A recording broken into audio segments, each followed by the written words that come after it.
This is part one of a three-part series. Part one will revolve around vibration, and this will be in relationship to Christ consciousness. Part two will revolve around belief system in relationship to idolatry, and part three will revolve around expansion in relationship to true faith.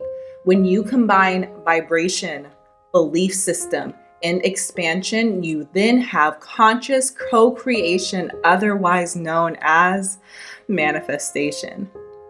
Let's get into it. What is the law of attraction?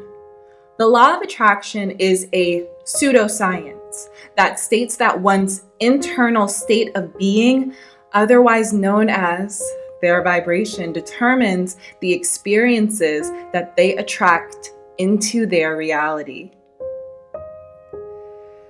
How does it work? Our past experiences, otherwise known as our belief system, determines our state of being.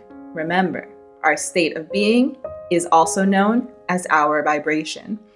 Through intentionally expanding one's belief system, a person can manifest whatever experience they desire.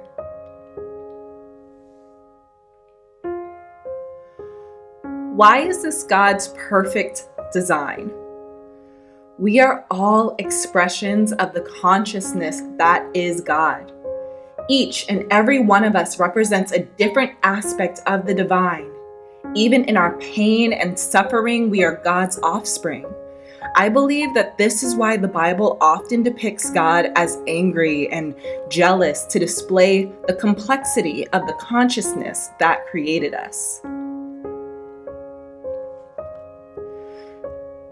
God sent Christ to articulate love in the only way that humans would understand.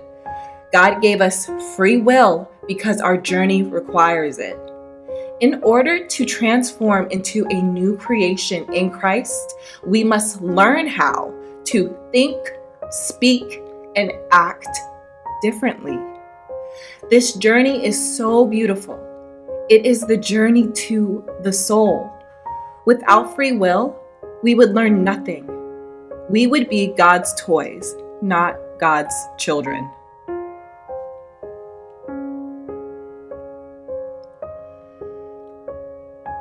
What is vibration? Everything that the eye can see is made up of tiny little particles that are all moving and all vibrating.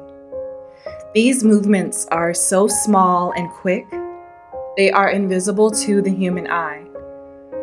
Back to the pseudoscience, myself, along with countless others, believe that our mental state determines the frequency of our vibration. We are actually getting very close to proving this. If you are interested in reading more on this, I highly suggest anything written by Dr. Joe Dispenza, specifically his content in relationship to mind and heart coherence. The frequency of emotion. One can determine their vibration by articulating their current emotional state. This is such a valuable thing to do because when you are consistently aware of your vibrational state, you are aware in the moment, yes, but you also get a better picture of your preferred vibrational state. Letting Go is one of my favorite books about overcoming trauma and emotional strongholds. In it, author David R. Hawkins articulates what he believes to be the scale of emotion within the human consciousness. The lower the emotion is on the list, the lower the vibrational frequency. The higher the emotion, the higher the frequency. Vibration and manifesting. Chances are whatever you desire has a high vibrational frequency. Manifesting a car with a $500 monthly payment requires a different vibrational offering than manifesting the same car but paying for it in full. In both scenarios, you manifest the same car, but the vibrational requirement in each scenario is different. We'll touch on this more when we get back to belief system.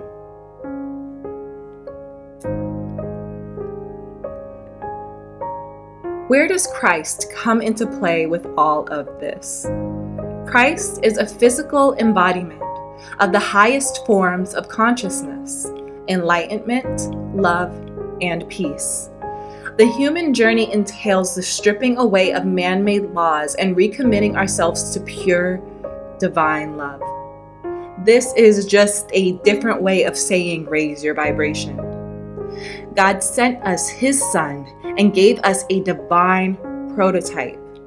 So many Christians are offended by the term Christ consciousness, but God sent Christ here so that we could study His very mind and learn to be more like Him. What would Jesus do is more than just a bracelet. If in every situation you were to emulate Christ, you would begin to experience the fruits of the Spirit. This is a biblical way of saying that you will manifest a reality filled with your true soul desires.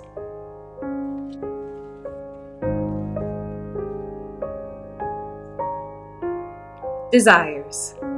Some desires are created by our soul to point us in the next direction of our journey. Other desires are created by the fear of our past experiences. These desires offer the illusion of safety and security. I look forward to diving more into this in part 2, again, the belief system.